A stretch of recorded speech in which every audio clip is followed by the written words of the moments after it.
Hello and welcome. This is my wife Mary and I'm Ed, and we are Branch Davidian Seventh-Day Adventists. We're excited that you're joining us today. We present or expound on a principle or belief related to the SDA Sabbath School Quarterly each week. In our first video for this third Sabbath School quarter for 2018, we discussed if Jesus came to earth as a human for the purpose of dying and showed that no, he did not. His work was finished before the cross. That is, he finished the work of revealing the character of his Father in heaven to us and showed us that it is possible for a human to live a sinless life. See John 17. In our second video this quarter, we investigated the quotes from the disciples of Jesus and Jesus himself, showing that they did not consider the crucifixion to be a good thing, but rather a horrible betrayal, a murderous act, and very unwise thing to do. This is in direct contrast with the Christian and Adventist popular belief that Jesus' crucifixion is somehow the solution to sin, and that salvation is gained by simply believing and confessing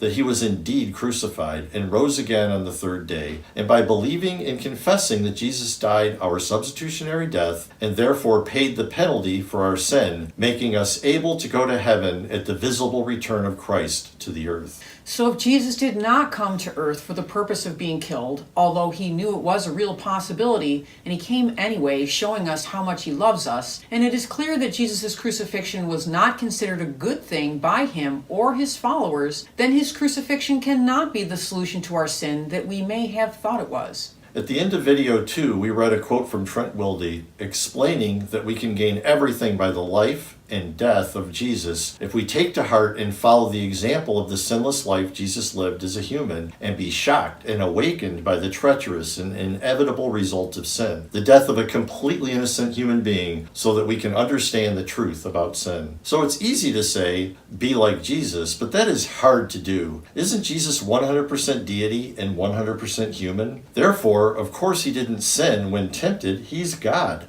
But come on, we as humans are just dust. Isn't it impossible for us to live a sinless life? Well, he was divine in his way of thinking, and we are admonished to have the mind of Christ, so it must be a real possibility. He actually was fully human. I mean, really, did he come down as a human for some kind of frivolous charade, pretending to be like one of us, but not really like us at all? What would be the point of that? Again, consider the danger of thinking Jesus had a different deal than we do as humans. 1 John 4:1-3 says this, "Beloved, do not believe every spirit, but test the spirits, whether they are of God, because many false prophets have gone out into the world. By this you know the Spirit of God. Every spirit that confesses that Jesus has come in the flesh is of God, and every spirit that does not confess Jesus Christ has come in the flesh is not of God. And this is the spirit of the Antichrist, which you have heard was coming and is now already in the world."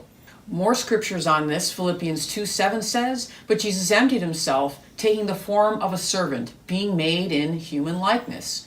Hebrews 2:14 says, "Therefore, since the children have flesh and blood, he too shared in their humanity, so that by his death he might destroy him who holds the power of death, that is, the devil." That is, the devil's claims that humans cannot live a sinless life. Hebrews 4:15 says this, "For we do not have a high priest who is unable to sympathize with our weakness, but we have one who was tempted in every way that we are, yet was without sin." Now that would be an arbitrary statement if it wasn't indeed possible for Jesus to sin as a human being.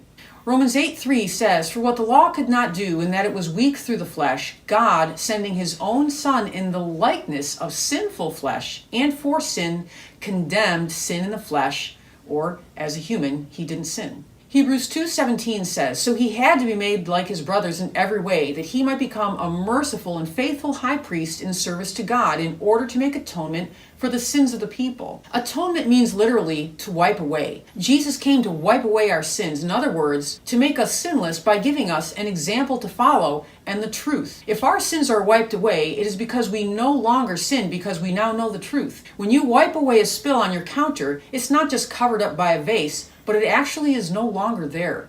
Romans 6:12 says, "Let not sin therefore reign in your mortal body, that ye should obey the lusts thereof." This is clearly before we get our immortal bodies. So this is why Christians are sometimes called hypocrites, because we are sinners just like everybody else, but as Christians we promote that since we said the sinner's prayer, we get a pass into heaven, and non-believers don't. Some Adventists tend to believe that since we keep the Sabbath plus claim the death of Jesus as paying the price for our sins as our substitutionary death penalty, We get to go to heaven, whereas others do not. Well, Romans 6:23 says the wages of sin is death. I mean, isn't that why he died in our place? Well, I really like the translation of the NET on that verse a little bit better. It says the payoff for sin is death. And so basically it's saying that sin leads to death. The wages of sin is death. It was true before the cross, and it is still true even after the cross. That's exactly what the cross shows us, that sin leads to death. That's the payoff. That's the wages. Even the death of someone as loving and innocent as Jesus. Remember, Jesus did not come for the purpose of dying, and no one considered his death a good thing in the first century. Okay, now what? So what is the solution for sin? So now I'm going to quote an excerpt from our website, www.bdsda.com, under the FAQ tab, in a section entitled Our Understanding of Morality. I request that you go there and read this section in its entirety. I've taken out excerpts and edited a little bit in brackets. So this is from Trent Wilde. Among the advocates of pagan religions, a commonly faced problem is that by misbehaving, acting immorally within their morality system, the gods could become very upset with them and potentially curse them and perhaps even seek to take their lives. The solution which pagan religions offer for sin is to appease the gods by offering some sort of sacrifice. Obviously, killing the innocent in order to get off the hook with an angry god is not a genuine solution for immorality. In fact, it only causes immorality to fester and grow, for the act itself is immoral, and it provides illegitimate reason for a person to continue in immorality, provided they are willing to kill another creature, whether human or another animal. Other religions, such as modern Judaism and Islam, teach that moral behavior is highly important, but that we are not to expect ourselves to act morally at all times. The thought is that so long as our good deeds outweigh our bad deeds, we are a good person and will thus merit everlasting life. There are a number of problems we have with moral systems that promote this sort of idea, but for now it should be sufficient to say that making an effort to do good more than bad does not actually solve the problem of immorality. It only restrains it to a certain degree. In doing so, it actually justifies doing some wrong some of the time. The traditional Christian view is that due to the sin of Adam, humanity has been in a state of entire moral depravity, incapable of even choosing the right. In this condition, humans are thought to be deserving of death or even eternal torment by the wrath of God. The death of Jesus is understood as satisfying the wrath of God, so that God no longer desires to bring the penalty of death on those who ask Jesus to enter into their hearts. In other words, Jesus has been killed and or tormented in place of his followers. Because of this, it is thought that so long as you accept the sacrifice of Jesus, you are in good terms with God, and that even if you sin, God does not see your sin. He only sees Jesus and his righteousness, moral behavior. We take issue with this teaching on a number of points. First, it offers no true solution to immorality. It just proposes to block God's view of how immoral people really are. Moreover, the supposed means of accomplishing that end is entirely nonsensical. Let us illustrate by analogy. Imagine a judge. The judge makes a law and sets death as the penalty for breaking it. A man in the jurisdiction of the judge then breaks the law. The judge not only condemns the man, but also all his children. All are sentenced to death and are considered incapable of keeping the law because the one man broke it. The judge then decides that he wants to provide a way for the children and the man to be free from the death penalty. So he brings in his own son, who has never broken the law, and executes the death penalty on him. Then he tells the man and his children that if they believe that his son died in their place, they don't have to die anymore. Even if they break the law again, they will not be punished, just so long as they believe in the death of his son. If a real judge did this, what would you think? Would you think it makes sense? Would you think it's a solution to immorality? No.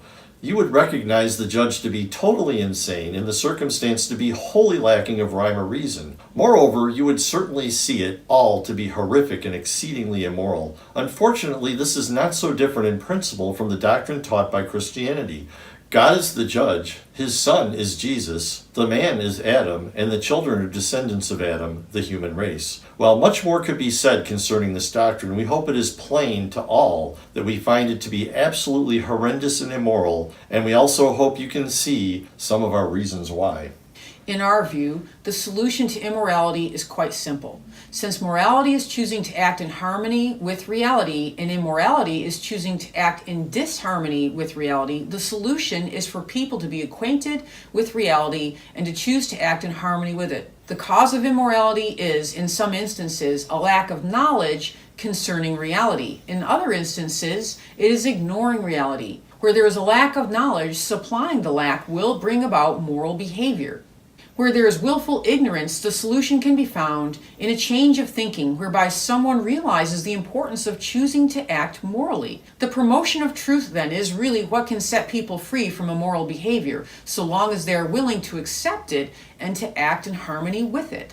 Since there is no part of reality which is isolated from the whole, we see action against a part of reality as being, in principle, the same as acting against the whole. The mindset which is willing to work against reality in one area will undoubtedly be willing to work against it in another area.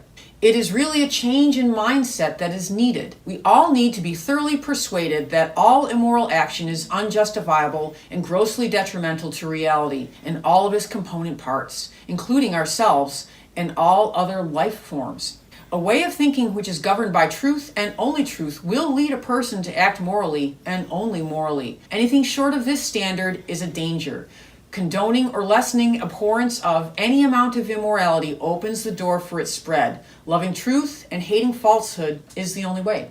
Though it is drastically different from and contrary to the popular Christian doctrine, we have found that the moral system we have advocated here is the one advanced by Jesus and his early followers. Thank you for staying with us through the entire video. We invite you to visit our website, www.bdsda.com, to learn more about who we are and, just as important, who we are not. Please join us each week as we will continue to offer new and interesting insights for your Sabbath School studies. God bless. Many blessings.